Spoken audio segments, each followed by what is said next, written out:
La 14e édition du Salon international de l'agriculture de Meknes a été l'occasion pour OCP de lancer son nouveau bouquet de services digitaux.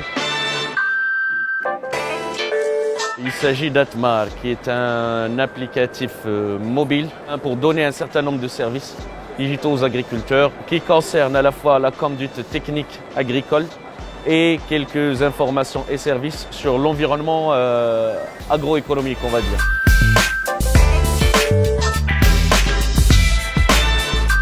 Les services présentés sont des services météo qui vont aider l'agriculteur à anticiper un petit peu et planifier les opérations agricoles en fonction des prévisions, en fonction de la pluviométrie, de la température. Un autre service d'assistance et de conseil en fonction de la culture qu'il aura adoptée, en fonction, encore une fois, des conditions météorologiques. Il s'agit d'un suivi rapproché et continu, c'est-à-dire quand l'agriculteur s'enregistre dans la plateforme, il sera automatiquement notifié à chaque fois que les conditions l'exigent pour faire une opération traitement phytosanitaire, application d'engrais, etc. Le troisième service, c'est un service de simulation de rentabilité financière pour l'agriculteur.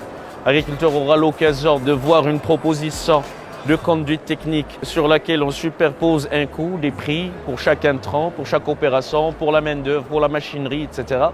Le quatrième service, c'est une plateforme qui donne le pricing à l'international dans les marchés de gros de certains produits agricoles. L'intérêt de ce service, c'est de montrer à l'agriculteur que obéir à des normes de conduite internationaux est vraiment payant, qu'il y a des opportunités et des débouchés pour vendre sa marchandise à l'international.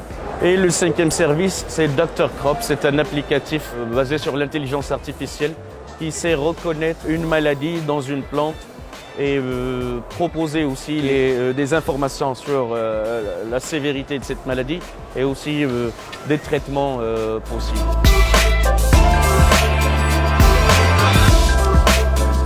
Alors une dernière précision, le service est gratuit et accessible à tous les agriculteurs via les plateformes Play Store, App Store.